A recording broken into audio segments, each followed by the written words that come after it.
desde el 19.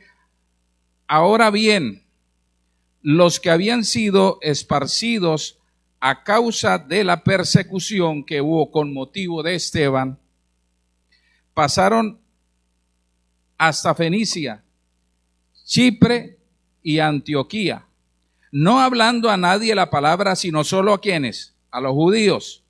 Pero había entre ellos unos varones de Chipre y de Cirene, los cuales cuando entraron en Antioquía, hablaron también a los griegos, anunciando el evangelio del Señor Jesús. Y la mano del Señor estaba con ellos, y gran número creyó y se convirtió al Señor. Llegó la noticia de estas cosas a oídos de la iglesia que estaban en Jerusalén, y enviaron a Bernabé que fuese hasta Antioquía. Este, cuando llegó y vio la gracia de Dios, se regocijó y exhortó a todos que con propósito de corazón permaneciesen fieles al Señor. Porque era varón bueno y lleno del Espíritu Santo y de fe. Y una gran multitud fue agregada al Señor.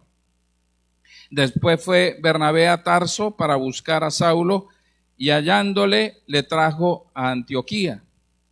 Y se congregaron allí todo un año con la iglesia y enseñaron a mucha gente, y a los discípulos se les llamó cristianos por primera vez en Antioquía. En aquellos días unos profetas descendieron de Jerusalén a Antioquía, levantándose uno de ellos llamado Agabo, daba a entender por el Espíritu que vendría una gran hambre en toda la tierra habitada, la cual sucedió en tiempo de Claudio. Entonces los discípulos, cada uno conforme a lo que tenía, determinaron enviar socorro a los hermanos que habitaban en Judea, lo cual en efecto hicieron, enviándolo a los ancianos por mano de Bernabé y de Saulo. Oremos, hermanos. Amoroso y grandioso Dios, te damos a ti la gloria en esta mañana, Dios. Te reverenciamos, Señor, como lo que eres para nosotros, un Dios soberano, un Dios único, maravilloso, que está sobre todas las cosas, que gobierna sobre la creación, y no hay nada que se escape de tu ojo, bendito Dios. Gracias, Padre, por tu palabra, la cual hoy es expuesta para conocer acerca de ti, acerca de tus propósitos, conforme, Señor, a tu bendita y santa voluntad. Ayúdanos, porque somos frágiles y sin ti nada somos, Señor. En Cristo Jesús te damos gracias. Amén y amén. Escuché a alguien decir que tratar de entender a Dios o su voluntad, sus propósitos, es similar al propósito de un hombre que ha vivido toda su vida encerrado entre cuatro paredes, sin poder mirar hacia afuera, hacia el mundo, hacia el entorno de esa habitación, tratando de explicar, tratando de entender lo que hay por fuera. O como la bacteria o el hongo que trata de explicar o de definir ese inmenso ojo que lo está mirando a través de un telescopio, ¿cierto? Es algo imposible. Sería una descripción errada, sesgada, limitada. Hay un chiste flojo, ¿no? Perdónenme si los decepciono con el chiste, pero dice que una pulga encontró a otra, toda pensativa, y le pregunta: ¿qué piensa, hermana pulga, comadre? Le dice: no, estoy aquí pensando, meditando, ¿será que hay vida en otros perros? ¿Cierto? Yo les dije que era malo. Pero en fin, lo que les quiero decir es que así como la pulga trata de entender lo que no entiende o lo que no ha visto, lo que no comprende desde su perspectiva, desde su conocimiento, pues lo trata de complementar o de suplir a través de ¿qué? De su imaginación, de su capacidad limitada. Y por eso entonces echamos mano en algunas ocasiones a mitos, a leyendas, a conceptos humanos, a conceptos filosóficos, en algunos casos a visiones falsas, sueños y otro tipo de revelaciones extrabíblicas, cuando el Señor ha sido claro y nos ha dicho permanentemente que es su palabra la única fuente por la cual nosotros le conocemos a Él. Y por eso dice que no se debe alabar el valiente en quién, en su valentía, ni el sabio en su sabiduría, ni el rico en su riqueza, sino que se debe alabar aquel que ha dispuesto conocerle y entenderle. Entender que es Dios de misericordia, es Dios que hace justicia, es Dios que hace juicio, porque estas cosas quiero, dice el Señor. Es su palabra la que nos enseña y la que nos da a conocer su propósito. Y nosotros vemos aquí, en este texto, algo que la iglesia, en su deseo de cumplir un mandato divino, estaba omitiendo. La tarea de hacer discípulos es una tarea de toda la iglesia, pero se debe hacer conforme a la voluntad de Dios. Y cuando leemos aquí el versículo 19, para poder entender un poco el contexto de este capítulo y de lo que dice enfáticamente el 19, en razón de que nos dice que los que habían sido esparcidos a causa de la persecución que hubo por motivo de Esteban, estas personas pasaron hasta Fenicia, Chipre y Antioquía, no hablando a nadie la palabra, sino solo ¿a quiénes? A los judíos. Para poder entender esto, tendríamos que recordar lo que dice Mateo 28 del 18 al 20. El mandato supremo, la gran comisión. Toda potestad me es dada en los cielos y en la tierra, por tanto, id y hacer ¿qué? Discípulos a todas, ¿a dónde? A todas las naciones, bautizándolos en el nombre del Padre y del Hijo y del Espíritu Santo, enseñándoles a que guarden todas las cosas que os he mandado. Yo estaré con vosotros hasta el fin del mundo. Un mandato claro. Y luego en el libro de Hechos, Lucas nos relata la forma como se haría y el momento en que se haría. El Señor Jesús dice, y recibiréis poder. ¿Cuándo? Cuando haya venido sobre vosotros el Espíritu Santo. Ahí está el momento, el tiempo en que se cumpliría o que iniciaría el cumplimiento de ese mandato. ¿Cuándo qué?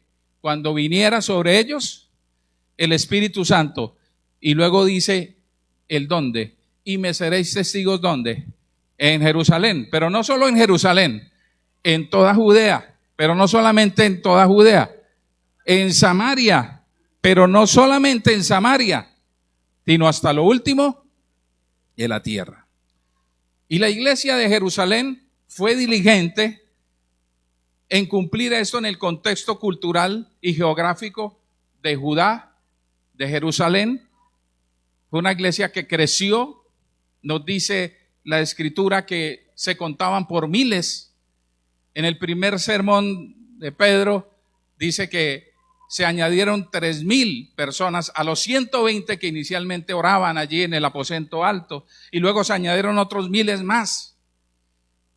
Una iglesia que estaba regocijándose, viendo milagros, regocijándose, escuchando las enseñanzas de los apóstoles, viendo cómo Dios añadía a los que habían de ser salvos, viendo el amor de la iglesia, cómo los hermanos perseveraban en la fe, perseveraban en las oraciones, en el partimiento del pan, en la predicación de la palabra. Había un amor verdadero de los unos por los otros, pero se olvidaron que el cumplimiento iba más allá de los límites de su tierra.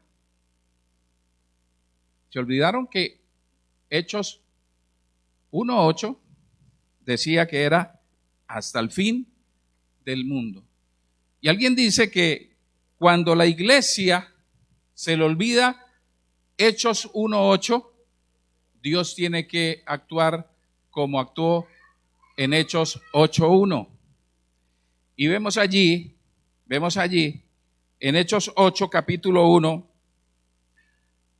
un hecho que partió la historia de la iglesia. Dice, y Saulo consentía en su muerte. ¿Está hablando de quién?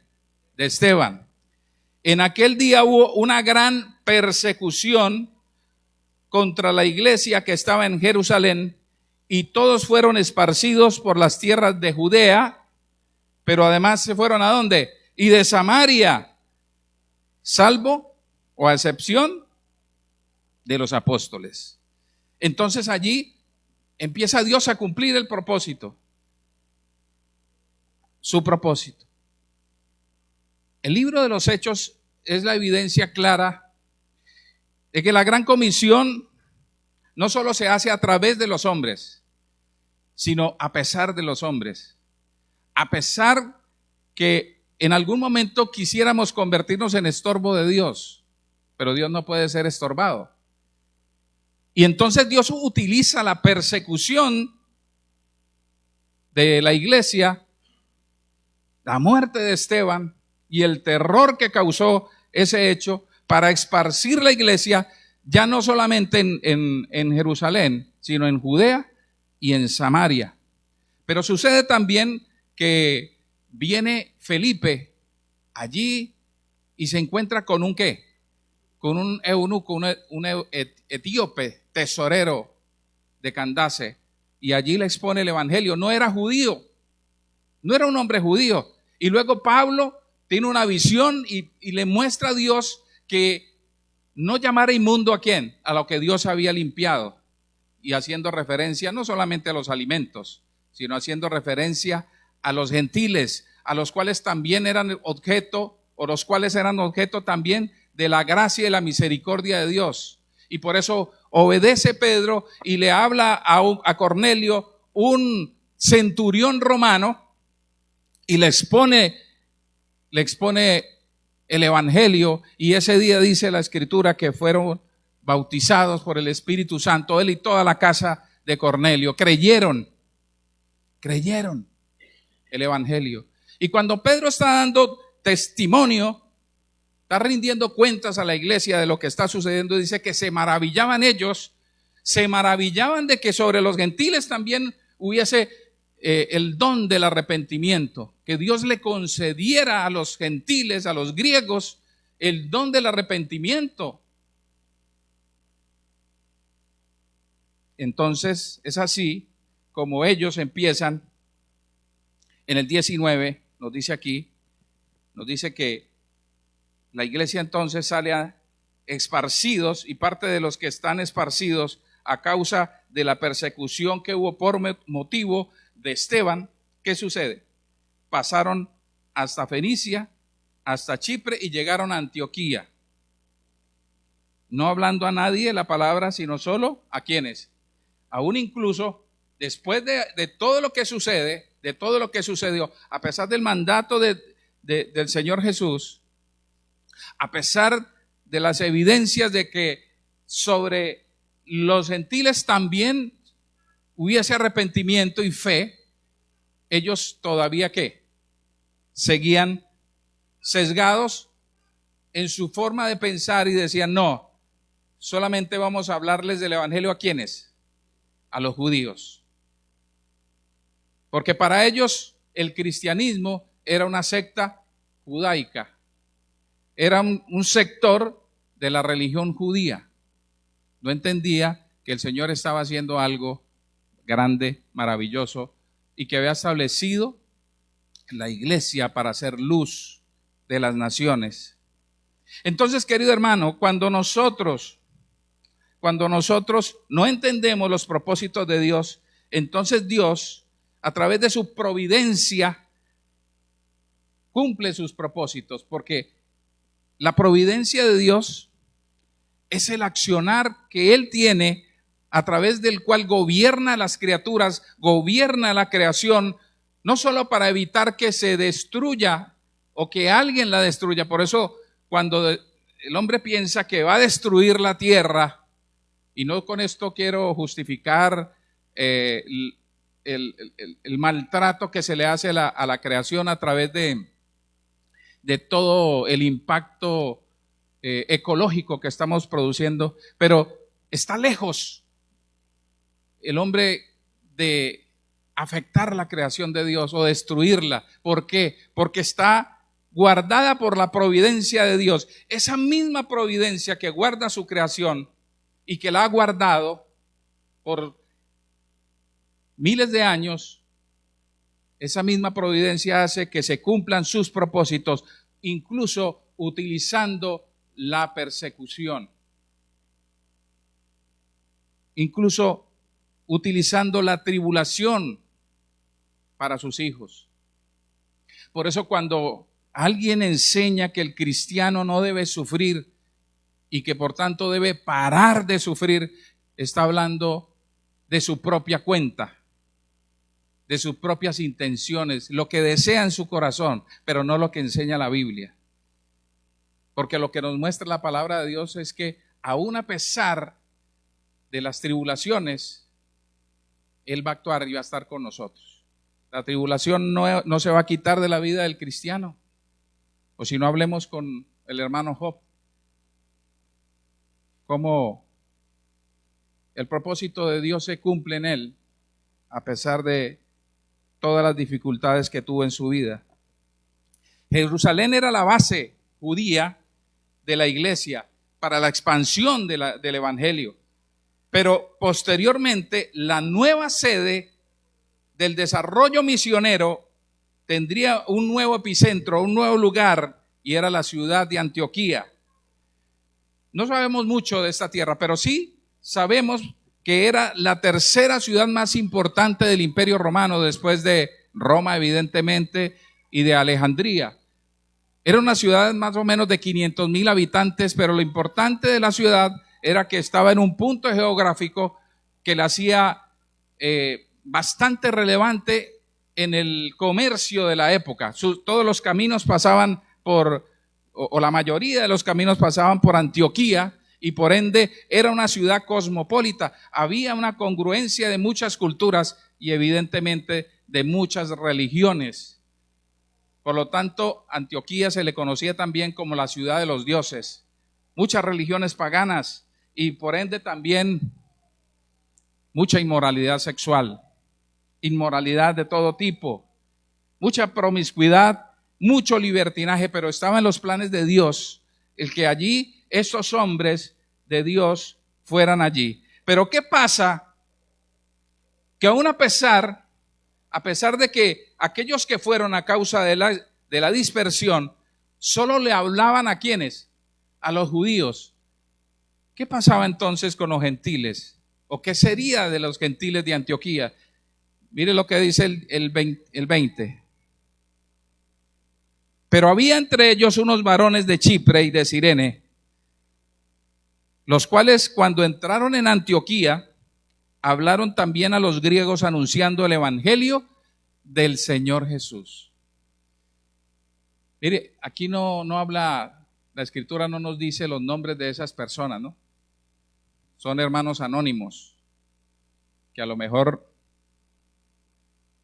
nunca sabremos el nombre de ellos, pero lo importante fue que fueron arrojados, entusiastas, hermanos, que el Señor usa. ¿Para qué? Para hablarles también a los griegos, a los gentiles. Era algo que habían hecho solo los apóstoles y los líderes de la iglesia, en algunos casos, y movidos por el Espíritu Santo. Vea que en el caso del etíope, es el Señor que toma a Felipe y lo pone allí y le dice, háblele a ese hombre. Y en el caso de Pedro también, con Cornelio, es una orden directa de Dios. Pero la iglesia seguía pensando que no se debía hacer así. Pero Dios utiliza a unos hermanos de Chipre y de Cirene para hablarle también a los griegos, anunciando el evangelio del Señor Jesús. Ahora, ¿cómo sabemos que esto es la voluntad de Dios? Que esto fue la voluntad de Dios, que esto fue movido por Dios, que esto fue colocado en el corazón de estos hermanos. Versículo 21. Y la mano del Señor estaba ¿con quién? Con ellos. Si no hubiese sido la voluntad de Dios, Dios no hubiese respaldado esa acción. Pero lo que nos dice la Escritura es que la mano poderosa de Dios, el apoyo, el soporte de Dios estuvo con estos varones y fueron usados por él. Mire lo que sigue diciendo. Y gran número creyó y se convirtió al Señor. Un gran número. No sabemos el número, pero sí nos hace referencia a que un número significativo de griegos, de paganos, de idólatras, de blasfemos, de promiscuos, de libertinos, de homosexuales, de borrachos, ese día que creyeron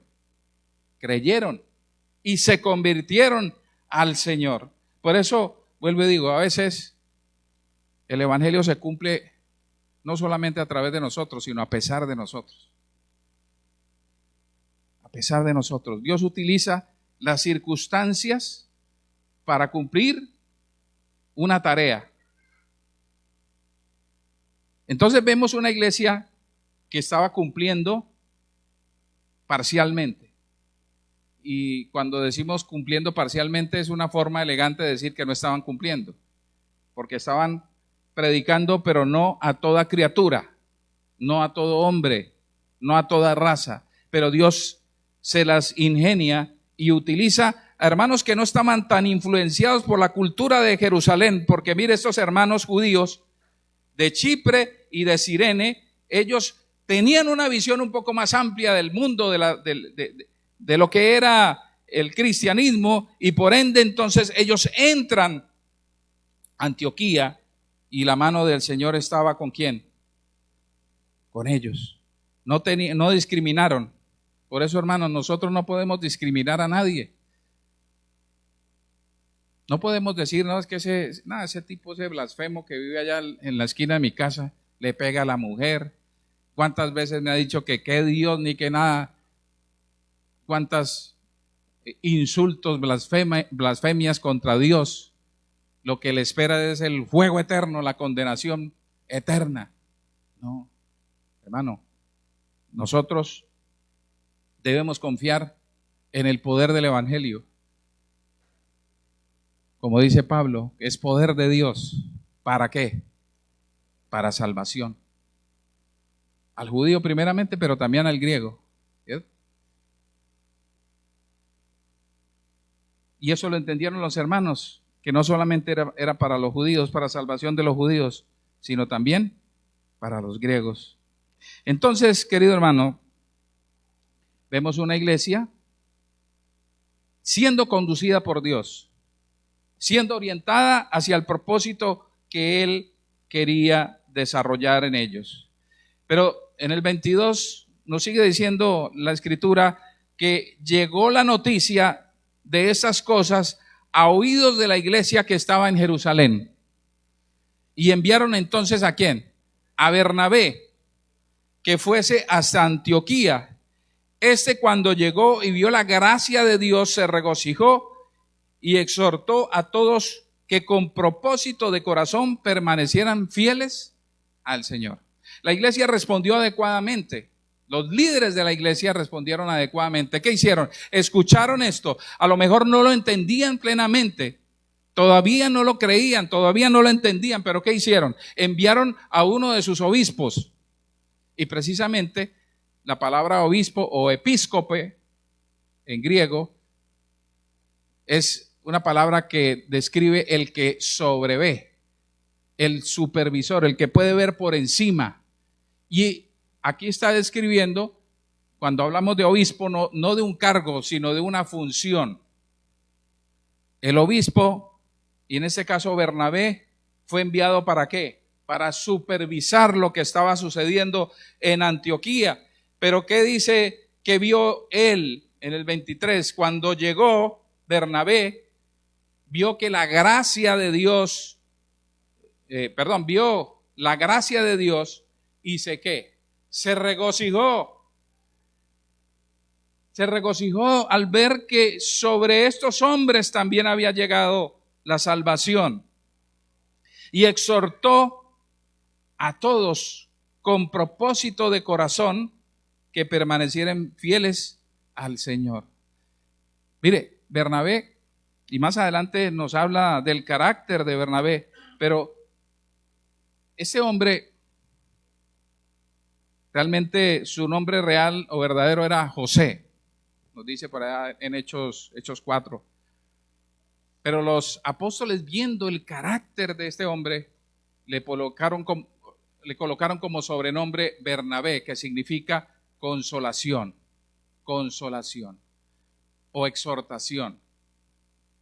Porque era un hermano que en su carácter tenía la disposición de ¿qué? De consolar. Tenía ese don de consolación a los hermanos, de exhortación con amor a los hermanos. Tanto así que nos dice también la Escritura que cuando Pablo empezó a predicar luego de su conversión, cuando llega a Jerusalén todos le hacían el quite. Y no critiquemos a los hermanos de Jerusalén, porque es que los hermanos de Jerusalén habían sido víctimas ¿de quién? De Saulo. Habían sido perseguidos.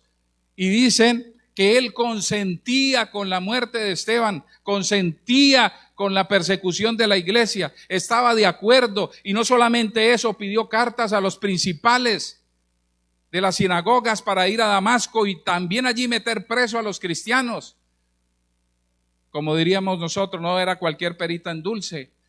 Pero ¿qué pasa aquí? Lo importante no es que los hermanos no lo aceptaban, sino lo que hizo Bernabé. Bernabé fue el único que lo acercó a los apóstoles, lo acercó, lo trajo, lo recomendó, le contó a la iglesia lo que él hacía permanentemente en las calles de Damasco, aún exponiendo su vida en el cumplimiento de la gran comisión.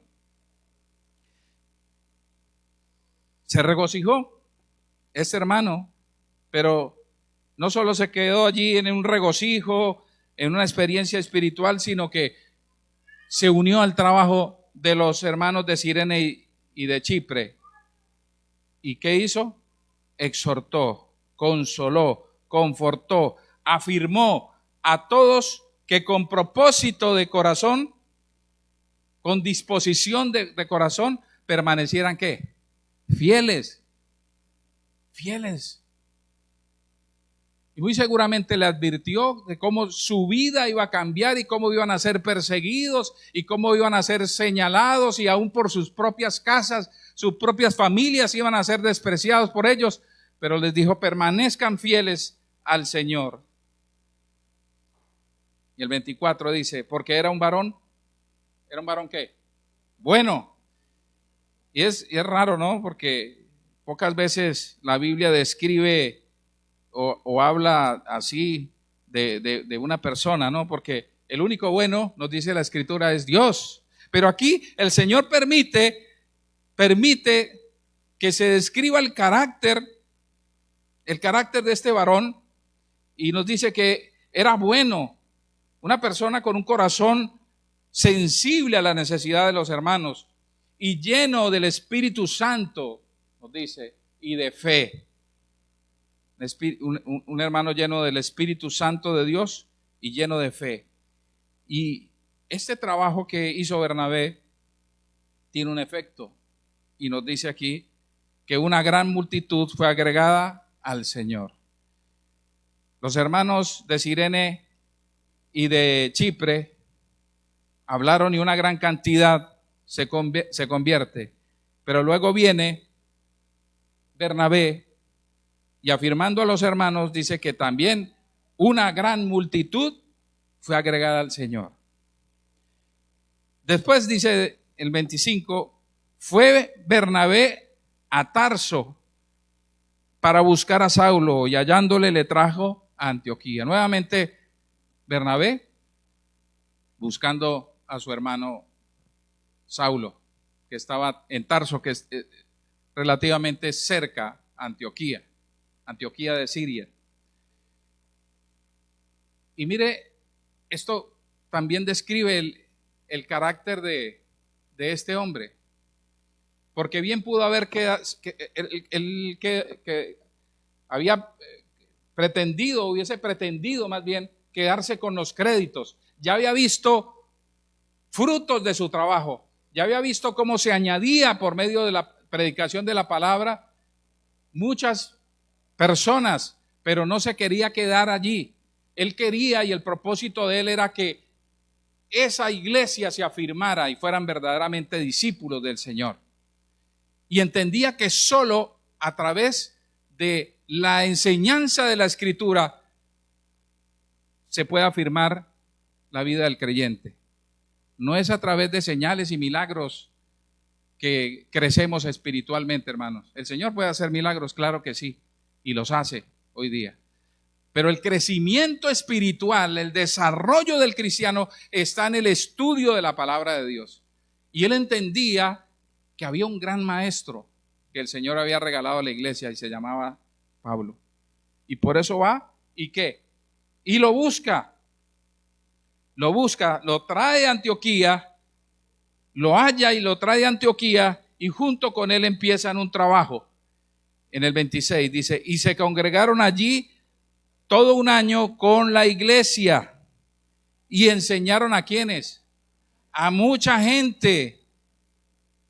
Ellos no se focalizaron en algunos, muy seguramente no en todos, pero sí en todos los que estaban dispuestos a aprender. No todos, ¿no? En la iglesia no todos están dispuestos para ser enseñados, pero sí todos los que están dispuestos deben ser atendidos. Y eso fue lo que hicieron ellos. Dice aquí, ellos enseñaron a mucha gente, y a los discípulos se les llamó cristianos por primera vez en Antioquía. Interesante. Algunos dicen, y es probable, ¿no?, que esta expresión de cristianos se utilizó de una forma despreciativa, una forma de burla. Son cristianos, ¿cierto? Antes se les denominaba los del camino, o los seguidores, o los discípulos, pero por primera vez allí empezaron a designar a estos hombres con un apodo, que como les decía, para algunos es una expresión de burla, de desprecio. Incluso si usted coloca ahí en su buscador, en su Biblia digital, va a encontrar que solamente la palabra cristiano aparece 3 veces. Una es esta, y otra en Hechos 26-28, cuando Agripa, delante de Pablo, luego de que Pablo le presenta el evangelio de manera especial, Agripa le dice, por poco me persuades a ser cristiano. Ahí se está burlando de Pablo. Eso es una expresión de burla. No es que realmente él casi se convierte al cristianismo. No, porque el que cree a pesar de él mismo. Cree a pesar de su incredulidad, porque Dios coloca en él la fe salvadora. Pero también en 1 Pedro 4:16, allí desde el 15, Pedro escribe a la iglesia diciéndole lo siguiente: así que ninguno de vosotros padezca como homicida, o ladrón, o malhechor, o por entremeterse en lo ajeno, por chismoso. No. Pero si alguno padece como cristiano, o sea, mire, lo coloca en el mismo ámbito de esto, por las cosas en las que en la época era señalada una persona por homicida, por ladrón, por malhechor, por chismoso o por ser ¿qué? Cristiano. Pero si alguno padece como cristiano, ¿qué dice? No sé qué. No se avergüence. Porque para los de afuera, el llamarse cristiano era un motivo de ¿qué? De vergüenza. Pero gloria a Dios, para nosotros, los que hemos creído en el Señor Jesucristo, es un honor llevar ese adjetivo, llamarnos cristianos. Y un compromiso grande, porque nos muestra el gran compromiso que tenemos en nuestra conducta de mostrarlo a Él, no de vergüenza, sino de gozo, de alegría. Cuando Pedro fue azotado junto con los discípulos, dice que salieron de allí gozosos de haber sido tomados por dignos de recibir ese castigo, por ser creyentes en Cristo Jesús. Ellos se ven a sí mismos no como personas vergonzosas, sino como dignas delante de Dios. Dice en el versículo 27, en aquellos días unos profetas descendieron de Jerusalén a Antioquía, y levantándose uno de ellos, llamado Agabo, daba a entender por el Espíritu que vendría una gran hambre en toda la tierra habitada, la cual sucedió en tiempo de Claudio. Y seguimos viendo aquí la providencia de Dios. ¿Qué decíamos de la providencia de Dios? Que es la forma como Dios gobierna la creación y las criaturas de tal forma que se cumpla ¿qué? Su propósito.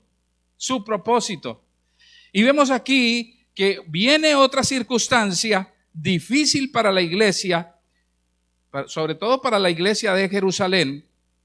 No sabemos la razón por la cual sucede esta hambruna y en qué tiempo básicamente, pero sí lo que sabemos es que el Señor advierte a la iglesia de esta circunstancia, de esta situación que iba a golpearlos inclusive a ellos, una situación crítica, difícil, económica difícil, pero dice aquí, entonces los discípulos, cada uno conforme a lo que tenía, como leía hace un momento el hermano Nando, ¿no? Conforme dispuso en su corazón.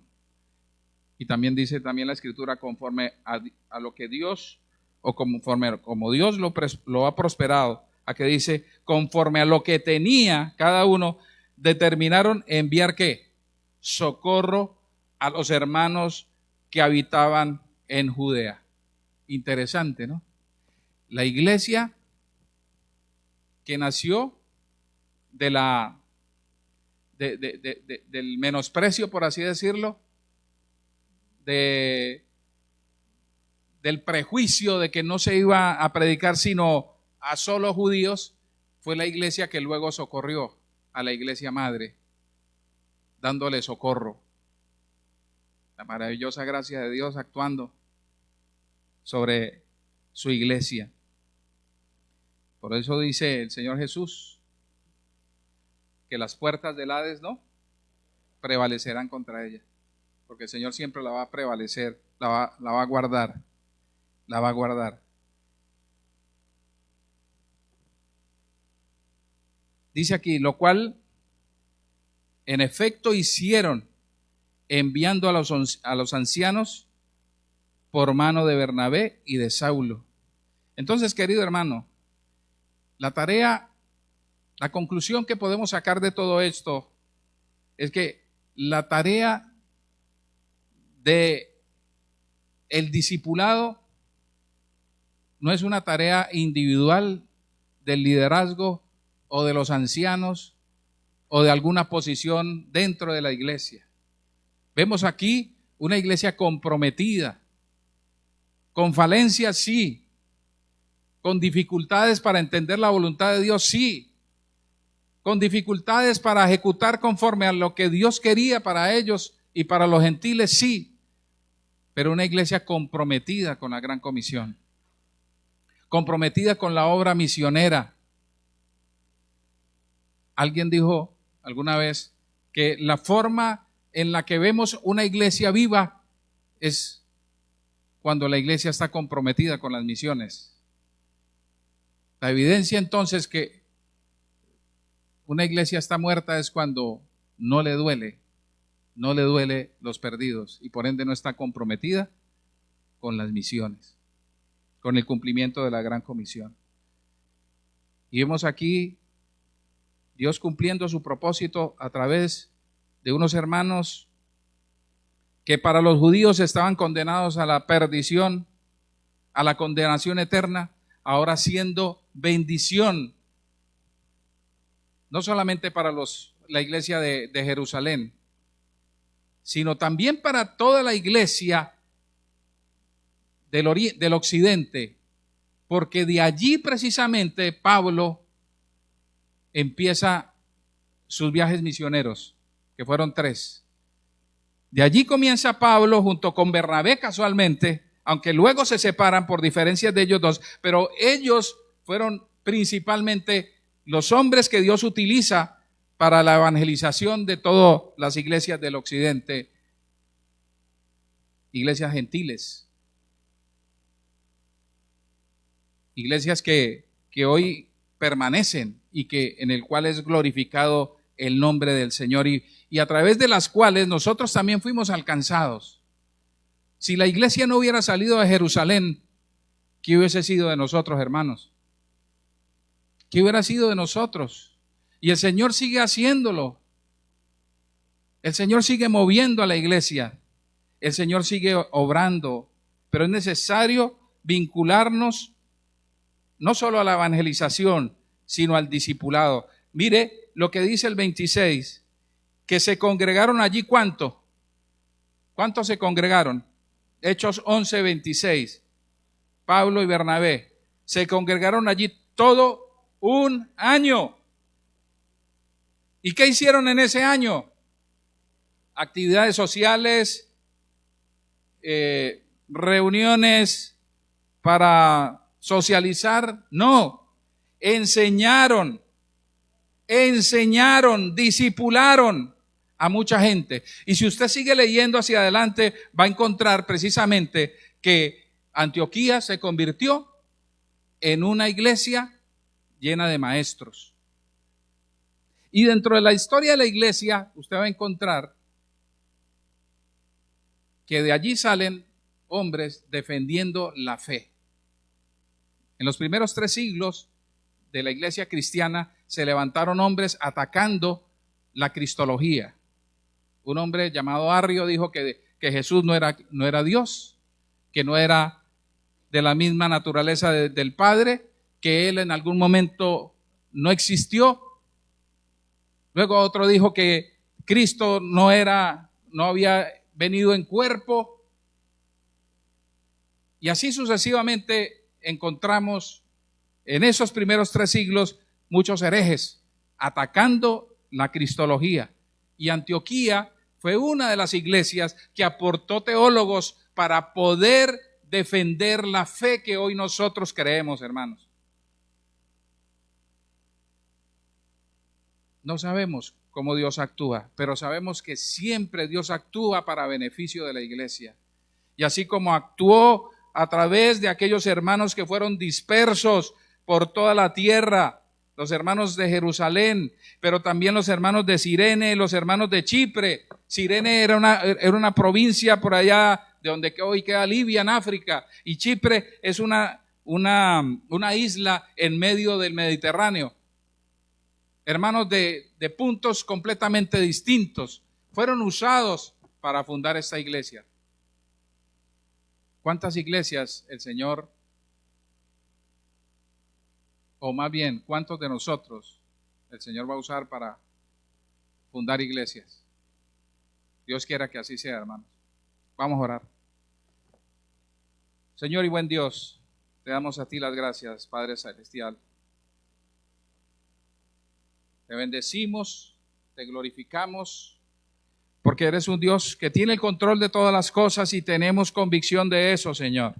Aunque algunas veces nuestro corazón se turba cuando cualquier circunstancia nos quita la paz, nos quita la tranquilidad, porque preferimos muchas veces la tranquilidad y la paz. Pero no entendemos que detrás de la tribulación y de la adversidad está tu propósito.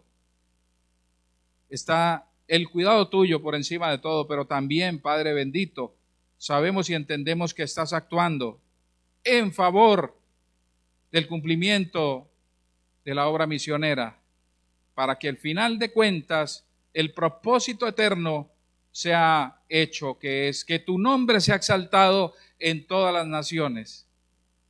Padre, por eso en esta mañana queremos orar por la obra misionera en el mundo. Y específicamente oramos, Señor, por la obra misionera que estás haciendo a través de la denominación, a través del concilio y a través de la iglesia, Señor. Bendice a los hombres que están dispuestos, Señor, a ir y a predicar, Señor, donde nadie ha hablado, a establecer iglesias donde nadie lo ha hecho, bendito Dios, sin tener prejuicios de quiénes son o cómo son los que van a recibir tu bendita palabra y se convertirán, Señor, porque tú eres el que concede el arrepentimiento, tú eres el que concede la fe, Señor, a los hombres para que vengan a ti, en arrepentimiento y fe, para que vengan a ti pidiendo perdón, clamando por sus vidas y recibiendo perdón de pecados y vida eterna, Señor. Te damos gracias y te bendecimos, Señor, por lo que has hecho en medio de nosotros. Nos regocijamos, Señor, pero también queremos obrar y queremos actuar. En el nombre de Cristo Jesús, te bendecimos. Amén.